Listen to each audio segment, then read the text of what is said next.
by a clear margin, the winning vote goes to running to the left. Okay, yeah, you can run in this game by tapping right or left.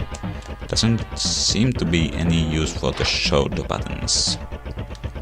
Oh, wait.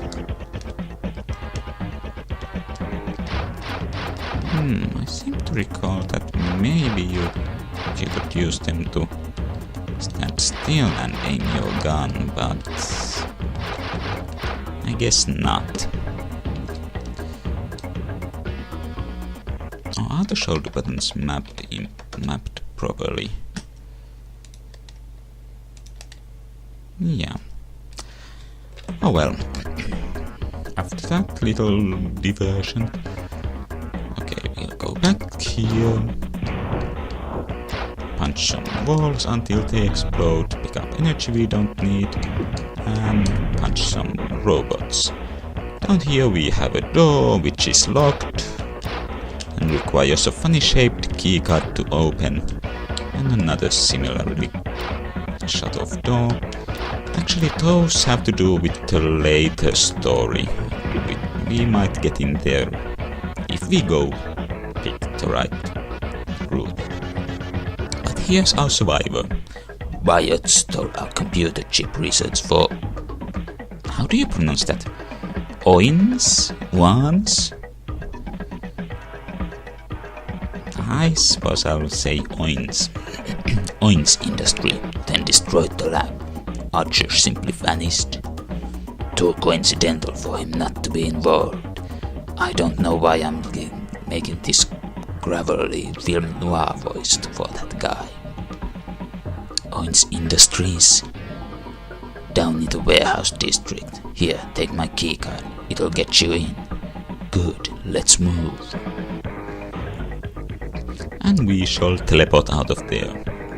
Bad news, Guran. The university lab exploded and Archer vanished. A lab tech gave me a keycard to a warehouse. He suspects Archer was involved. What kind of voice should I use?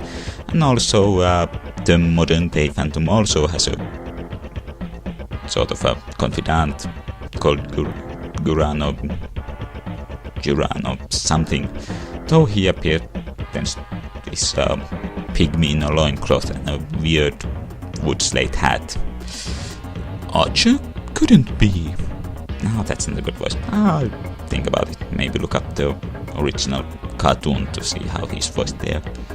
I agree. Several biots living at the time of the blast must have had something to do with it. The tech gave me a warehouse keycard. I'll start there. And now most of the map is open, at least in that we can, well, maybe not most, maybe half. In that we can go rummaging around. For example, the maximum building. However, the front door is locked. Let me in! Why can't I punch down this door? Oh well. There are useful places to go, and yeah, here's the warehouse and docks. For example, the industrial zone over here. Industrial Zone 1, and we get shot in the face right off the bat.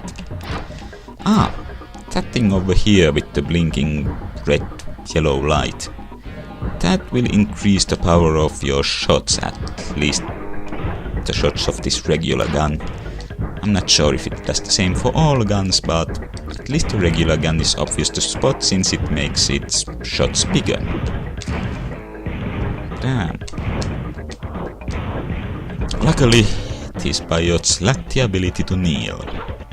Or point their guns down for that matter, apparently.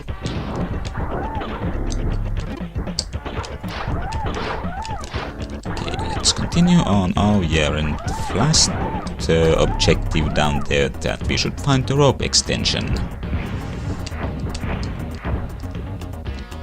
Okay, another energy back. I don't need that spirit refill yet. And get blasted by a flamethrower. What do they produce in this industrial area anyway? Fire? Okay, let's try to not get horribly murdered. Oh, reduce that. How can I get up there? Oh, hello. Oh, damn. And here's what happens when you die and... Okay. I didn't know before that it would cause the game to freeze if you did that on a surface that would be taking up from under you. Oh! Hooray! I can still access the selection screen.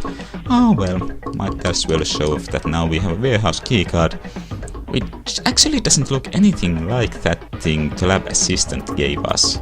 It looked more like an ID badge. But yeah, we'll get... I suppose I'll post a video here and we'll get back to this point. The first time I played this game and while recording, I come across a bug I never knew existed, despite playing through this game multiple times before. Damn, I'm good. So yeah, some of these pipe-like things you can stand on will blow out from underneath you. And blowing up that will have opened the door with the number 0. And right behind the destructible wall we can find another similar thing. Oh. Okay, actually that was a bit different. Instead of opening a door marked 0, it extended the bridge marked 0. Or did it? I think that's what it did.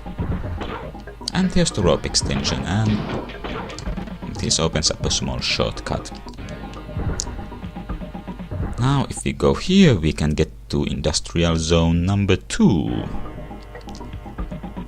And where we can't really go anywhere, since, well, you see why.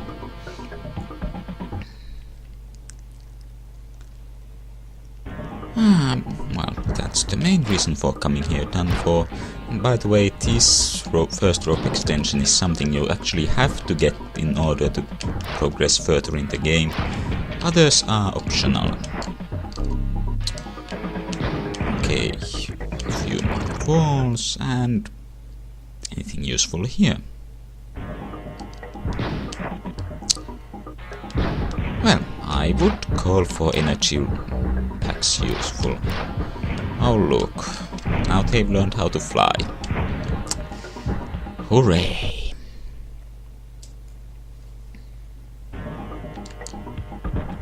Okay, let's just see what lies behind the open doorways. Okay, that is what an extra life looks like. Yoink! They aren't all that difficult to come by in this game. And I think I'm going to leave most of as many spirit refills alone as I can, since we'll be coming back to this region. There is another place where we could use to refill our health. Though now I'm almost dead, so oh well, let's use the first aid kit. We already have accumulated 4. And yeah,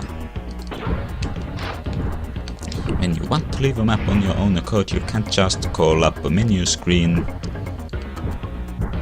No, you have to actually walk back to the exit, which is these ladders marked by the skull.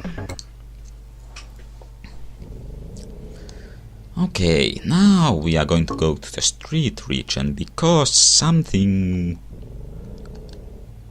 is going to happen soon in the game that will make the street regions, well, and a different level entirely actually. So it's good to get this out of the way as soon as possible. Oh, see you there. Once again, I'm picking up energy I don't really need. However, I can use all that health. Another health pack, and we are out. before we actually continue with the plot, let's take a look at the Ghost Jungle. Now, Phantom 2040 being that usual cyberpunk dystopia, it is to the extent that most of the wildlife is completely destroyed, but for some reason there's this mutated underground jungle that instead of photosynthesis appears to derive energy. The plants here appear to take their energy from eating up toxins, which I don't know what to really think about that, since wouldn't that give the message that it's alright to pollute as long as it's done in moderation? Now, there are actually two halves of this computer. Left one will take you back to the map, while the right one will have a database, and I suppose we'll have, well, maybe an extra episode of blowing through all this data.